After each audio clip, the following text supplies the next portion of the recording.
ফিরতি ছেলে পুরো গ্রামে আমার মান সম্মানের গায়ে মেরে দিল। চোরের বাচ্চা, তোর এত বড় সাহস হয়েছে এইসব শিখতিস তুই? লেওড়া দেবো সেটা ভেঙে। এই কি হয়েছে রে? কি হলো? তুই দাদু ভাইকে মারছিস কেন? মারবো না তো কি করবো? পুজো করবো নাকি? কেন, দাদু ভাই কি করেছে? আবার জিজ্ঞাসা করছো কি করেছে? চোদ্দাটা কালকে হারান কাকার আম বাগানে নাকি বসে বসে বিড়ি খাচ্ছিল। হারান কাকা ওকে বিড়ি খেতে মানা করেছিল, আর হারান কাকাকে নাকি ও শান্তি ছিল বলে পালিয়েছে। বোধার বেলা আজকে ওর জন্য হারান কাকা আমাকে রাস্তার মাঝখানে উল্টো পাল্টা কথা বললো।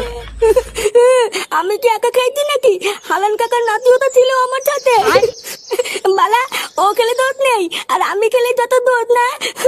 কি বললি চোদনা? যত বড় মুখ নেই তত বড় কথা। তুই দাদু ভাইকে বকিস কেন এইভাবে? বাচ্চা মানুষ এটা ভুল করে ফেলেছে, তো কি হয়েছে? কি হয়েছে মানে? লেওড়া তোমার জন্য আজকে ও এতবার বেড়েছে। আমার জন্য বেড়েছে মানে? চোদনা হরি, তুই যেই বলে আমার বিড়ি পুঙ্গা মেরে খাস সেই বলে কোনো দোষ নেই না? আর একটা বাচ্চা ছেলে ভুল করে একটা বিড়ি খেয়ে ফেলেছে, আর উনি বড় বাল হয়ে গেছে। চোদনা আমার, বেরো এখান থেকে।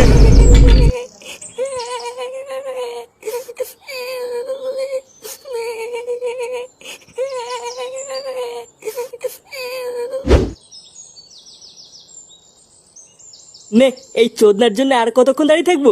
লেওড়াটাকে বারবার বললাম তাড়াতাড়ি চলে আসবি, আমরা গাছতলায় দাঁড়িয়ে থাকবো। আর দেখ, ওর কোনো পাত্তাই নেই।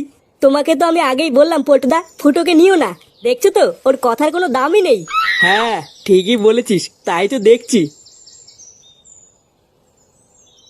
কিরে, তোরা তো দেরি হলো কেন? লেওরা দেরি হলো কেন সেটা শুনে কি বাল ছিড়বি, নাকি যেখানে যাওয়ার সেখানে যাবি? হ্যাঁ হ্যাঁ, চল চল।